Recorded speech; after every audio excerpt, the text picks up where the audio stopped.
کرنے کی، اور ایک طویل عرصہ ہو رہا ہے پاکستان کی اور بلکہ عالمی لیول کی مسجد ہے لال مسجد، اس میں نمازوں کے لیے پابندی، جمعہ کے لیے پابندی، عید کے لیے پابندی، رمضان پابندی میں گزر گیا، اور ابھی 1.5 مہینہ تو ابھی ہوا، لیکن اس سے پہلے بھی 3.5 مہینے محاصرہ رہا، تقریباً ملا کے یہ ابھی 5 مہینے کے قریب ہو چلے ہیں۔ تو ہم سمجھتے ہیں کہ یہ حکومت کہتی کچھ ہے اور کرتی کچھ ہے۔ بات تو مدینہ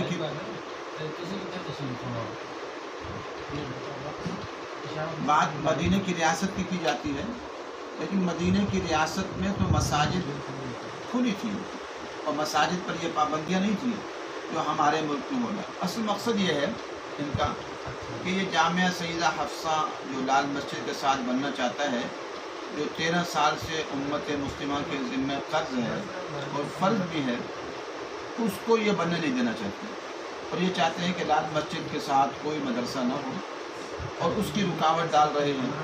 اور اس کے ساتھ ساتھ دوسری یہ ہے کہ مجھے بھی یہ چاہتے ہیں کہ وہاں میں نہ جاؤں، تو اس وجہ سے انہوں نے یہ ظلم و ستم شروع کیا ہوا ہے۔ بہرحال ہم تو اللہ تبارک و تعالیٰ سے مانگ رہے ہیں، اور انشاءاللہ اللہ تعالیٰ کی مدد ہے۔ حضرت یہ بتائیے گا کہ جب آلریڈی یہ آپ سے ان کے معاملات طے ہو چکے تھے، جامعہ افضہ کے لیے جگہ کا بھی انہوں نے کہہ دیا تھا، میرا حالات کچھ پیمنٹ بھی آپ کی طرف سے آ گئی تھی، تو اس کے بعد تو یہ جامعہ افضہ کا معاملہ جو ہے وہ حل ہو جانا چاہیے تھا۔ وہ تو دیکھیے معاہدہ ہوا تھا غالباً سن 2012-13 میں ہوا تھا کہ جامعہ حفصہ کی جگہ انہوں نے H11 میں جگہ دی، اور وہاں ایک بڑا خرچہ بھی ہوا، ہمارا آنا جانا رہا، تقریباً ایک اوسط اندازہ یہ ہے کہ 3-3.5 کروڑ خرچ ہو گیا، لیکن اس کے بعد اچانک اس پر بھی پابندی لگا دی، اور اب طویل عرصہ ہو گیا وہاں بھی پابندی ہے۔ تو ہم ان سے کہتے ہیں کہ اگر وہاں پابندی ہے تو پھر لال مسجد کے ساتھ ہمیں جانچ ہونی چاہیے، تو وہاں بھی نہیں بنانے دے رہے، نہ H11 میں تعمیر کرنے دے رہے ہیں، نہ یہاں کرنے دے رہے ہیں۔ اور مسئلہ اصل یہ ہے کہ پاکستان سمیت پوری دنیا میں اس وقت جو نظام چل رہے ہیں وہ نظام قرآن و سنت کا نظام نہیں چل رہا۔ قرآن و سنت کا نظام ہوتا تو مدارس پوری بنے۔ پاکستان میں ایک بھی آج تک حکومت نے نہیں بنایا سرکاری طور پر، حالانکہ سرکار کی تو اس کی ذمہ داری ہوتی ہے ریاست کی کہ وہ جہاں دنیاوی تعلیم کی آبیاری کرے، اس کے لیے اس کو دینی تعلیم کے لیے بھی مدارس کھولنے چاہیے۔ یہ اہمیت پاکستانی پوری دنیا میں ہے، کیونکہ سعودی عرب میں ایک مدرسہ بھی نہیں ہے، اور کویت میں نہیں ہے، قطر میں نہیں ہے، دوحہ میں نہیں ہے، دبئی میں نہیں ہے۔ وہ مراکز جو اسلام کے مراکز تھے، آج وہاں بے حیائی، فحاشی، اور یعنی کہ اب جو مسلمان ہے وہ تو غیروں کا ایجنٹ بن چکا ہے، وہاں فلمی دنیا کو عام کر رہا ہے، اور بے حیائی کو عام کر رہا ہے، فحاشی کو عام کر رہا ہے۔ اس عرب جو ہے وہ دنیا کے اندر اس عظیم مقامات پر جہاں حضور صلی اللہ علیہ وسلم کی ذات گرامی موجود ہے، مکہ موجود ہے، مدینہ موجود ہے، وہاں وہ یہ کام کر رہا ہے۔ اور یہی کچھ اب آپ نے دیکھا کہ اسرائیل کے ساتھ اپنے سفارتی تعلقات قائم کیے جا رہے ہیں، اور باقی ملک بھی اس کے لیے تیار کھڑے ہیں۔ یہ قیامت کی نشانی ہے، اور قیامت کے اندر کیونکہ آخری وقت میں ایک بہت بڑی جنگ ہونی ہے، اور اس جنگ میں 2 حصوں میں لوگ تقسیم ہو جائیں گے، ایک تو وہ لوگ ہوں گے جو یہود و نصارہ کے ساتھ ہوں گے، مل جائیں گے، اور دوسرے حق والے ہوں گے۔ تو اب دونوں طرف بات واضح ہوتی چلی جا رہی کہ یہ حکمراں ہمارے ہیں ہی نہیں، نہ پاکستان میں، نہ سعودی عرب میں، نہ مصر میں، نہ دبئی، قطر، دوحہ، ہمارے ہیں ہی نہیں۔ انہوں نے صرف ہمارے ساتھ جو تعلق رکھا ہے منافقانہ تعلق رکھا ہوا ہے۔ پاکستان میں جو حکمراں ہے اس نے اسلامی نظام کی بات کی، اسلامی جمہوریت کیا کریں گے جی، اسلامی نظام لائیں کیا ہوا؟ ضیاء الحق صاحب آئے جی اسلامی نظام آئے گا، آپ مجھے منتخب کر لیں تو کیا ہوا؟ کیا اسلامی نظام آئے؟ تو بات یہ ہے کہ یہ دجل و فریب سے ہمیں نکلنا پڑے گا، اور پاکستان کی ہر چیز اب تباہی کے دہانے پر کھڑی ہو چکی ہے۔ ابھی جشن منایا گیا، قرآن و سنت میں جشن کا کوئی تصور ہی نہیں ہے۔ صحیح، صحابہ اکرام نے، حضور صلی اللہ علیہ وسلم نے کوئی جشن منایا، اور پھر ایسے وقت میں جب کشمیر ہمارا محاصر ہے، اور وہاں بہنوں کی عزتیں لٹ رہی ہوں، اور بہنیں لاپتہ ہو رہی ہوں، اور بچے لاپتہ ہو رہے ہوں، بھائی کسی کا بھائی کسی کی بہن کی اٹھا کر جب جشن مناتا ہے، نہیں، اگر اس کے وہ بہن ہے، کہ اگر کشمیر والوں کو ہم اپنا حصہ سمجھتے ہیں، اور مومن تو فرمایا المؤمنون کجسد واحد، وہ تو ایک جسم کے مانند ہے۔ ان اشتکا عین و اشتکا کو، تو آنکھ میں تکلیف ہو پورے جسم میں تکلیف ہوتی ہے۔ اب یہ نہیں ہوتا انسان کہتا ہے آنکھ تجھے تکلیف ہے میں تو بقی اب تو آرام ملے، ایسے نہیں ہوتا۔ اگر کشمیر کے مسلمانوں پر 1 سال سے محاصرہ ہے، کرفیو کی صورت ہے، بیٹیاں اٹھائی جا رہی ہیں، بہنیں اٹھائی جا رہی ہیں، مائیں اٹھائی جا رہی ہیں، اور ظلم ہو رہا ہے، تو یہاں جشن کے کیا معنی؟ گھر بہا کھرب روپے خرچ کر دیے گئے. اور پھر دیکھیے کہ اگر یہ جشن جو منایا جا رہا ہے، اس سے ہم لوگ جو ہے تقسیم ہو گئے. یہاں پاکستان کے جھنڈے لہرا کر پاکستان کے جھنڈوں سے وفاداری کے کہا جا رہا ہے، اور پاکستان سے وطن کی وفاداری. وہاں کے مدارس دینیہ نے وہاں کیا کہا ہے کہ وہاں کے جھنڈے لہرائیں اپنے مدرسوں میں، اور کہا اس کے ہم پاسمان ہیں. افغانستان میں ابھی وہاں بھی اپنے جشن آزادی منا رہے ہیں، وہ کہتے ہیں ہم اس کے پاس پائیں. ہمیں جو جسد واحدہ کا تصور تھا وہ تو ختم ہو گیا. صحیح. اب تو ہم تقسیم ہو گئے. بنگلہ دیش والے اپنا گھر، وہ اپنی بنگالی کہ ان کا وطن الگ ہے، اور پاکستان وطن الگ ہے، افغانستان الگ ہے، پھر ترکی الگ ہے. یہ تو دنیا میں ہم تقسیم ہو گئے. تو وطنیت کا تو علامہ اقبال نے بھی نفی کی ہے کہ تازہ خداؤں میں آئیے سب سے بڑا بت یہی وطنیت کے بت ہے. تو ہم وطنیت کے بت سے ہمیں نکلنا ہوگا. ہمارے ہاں کالے گورے کی کوئی تمیز نہیں. ہمارے یہاں پنجابی، پٹھان، بنگالی، سعودی، یہ سب کوئی تصور نہیں. المؤمنون کا جسد واحد. ٹھیک. ہاں تقوی سے مقام ہے. اب وہ چیزیں ہم نے بھی چھوڑ دی. اب اس موقع پر کھربوں روپے پاکستان میں خرچ ہو گئے. یہی کھربوں روپے آپ کشمیر میں بھجوا دیتے ہیں مجاہدین کو. تو میں سمجھتا ہوں ان کو تو بہت بڑا اسلحہ مل جاتا اور وہ اپنی جہاد کر لیتے. لیکن یہاں ضائع کرنے کا کوئی مقصد نہیں، کیونکہ کوئی ویژن اور سوچ ہی نہیں ہے. اسلام کی تو سوچ ہے ہی نہیں. اس لیے وہ سوچیں جو یہود و نصارہ سے ہمیں آئی ہیں وہی لے کے ہمیں چل رہی ہیں. اور پاکستان اور پوری دنیا اس وقت اخلاقی اعتبار سے تباہی کے لہانے پر پہنچ چکا ہے. اور روزانہ قتل کے واقعات، اور پھر خاندانوں میں قتل ہو رہے ہیں. بھائی کو قتل کر رہا ہے، باپ بیٹے کو، بیٹا باپ کو، اور عزیز اور بیٹیاں گھروں سے بھاگ رہی ہیں. مصنوعات شادی شدہ عورتیں بھاگ رہی ہیں، کیونکہ اخلاقیات کے سب جنازے نکل چکے ہیں. اس لیے ہم سمجھتے ہیں کہ یہ وقت آ گیا ہے کہ ہمیں سنجیدگی سوچنا پڑے گا، اور ہمیں حضور صلی اللہ علیہ وسلم کے در پر آنا ہوگا، اور صحابہ کرام ان کے در پر آنا ہوگا، اور وہیں سے ہمیں اسلام لینا ہوگا. تو ہمیں ابھی کامیابی ہے، ورنہ ہم بہت حالات خراب ہوتے نظر آتے ہیں. حضرت مجھے بتائیے گا جیسا کہ تھوڑے دن پہلے اللہ تبارک و تعالیٰ کا نظام ہے کہ اللہ تعالیٰ ان فرعونوں کے لیے اللہ ایسے لوگ پیدا کرتا ہے جو حضرت موسیٰ علیہ السلام جیسے ایک عالمی مقولہ لکل فرعون موسیٰ.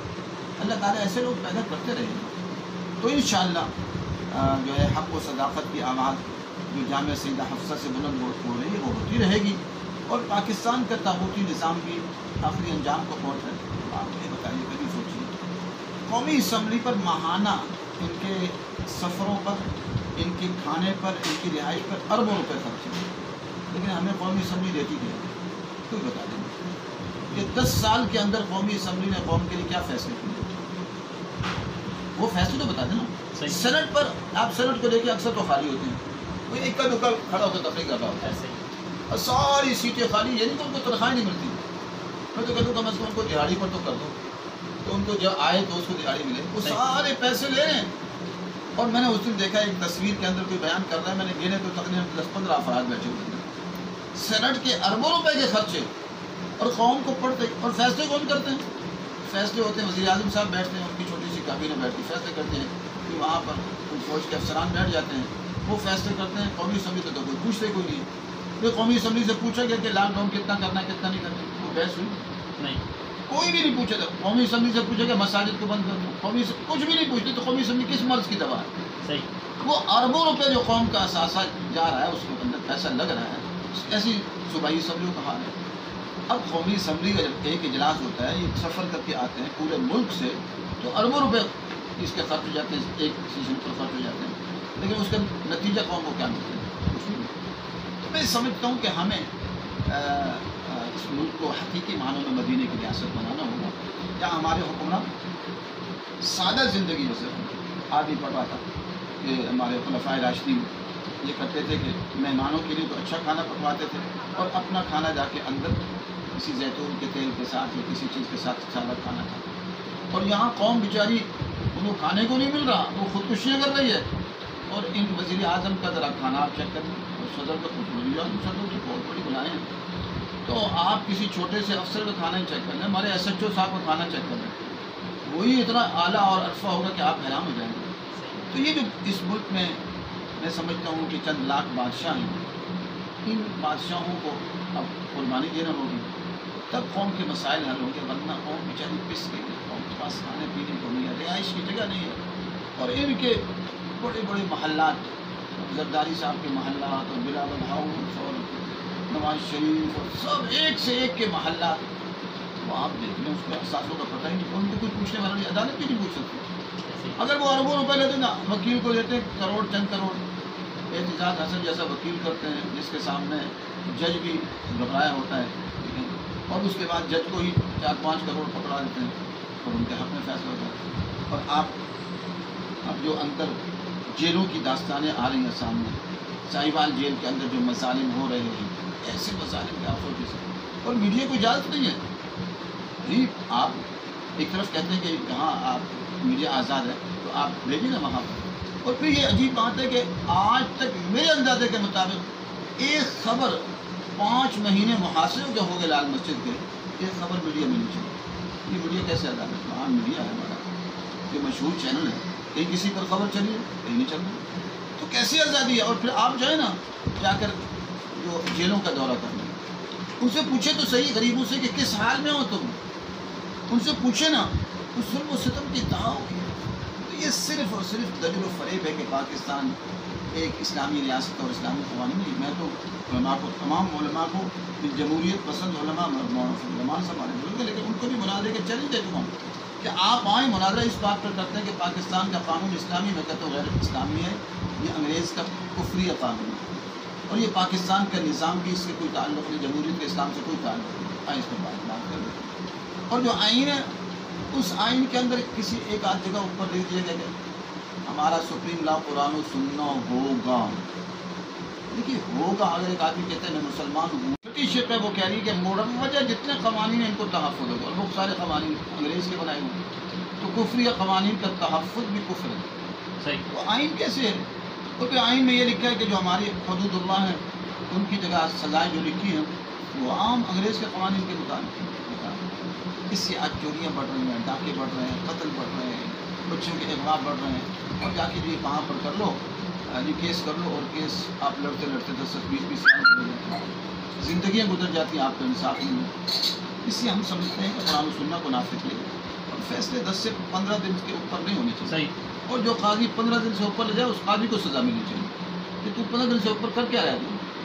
کیا ہمارے ایک دوست ہیں، ان کے جھوٹے مقدمے بن کے 10 سال ہو چکے ہیں، پتہ نہیں کتنے جج تبدیل ہو چکے ہیں، ہر نیا جج آتا ہے تو نئے سرے سے پڑھتا ہے، اس کو مقصد ہوتا ہے، اور وہ سارے پیسے ہم قوم دیتی بیچارے۔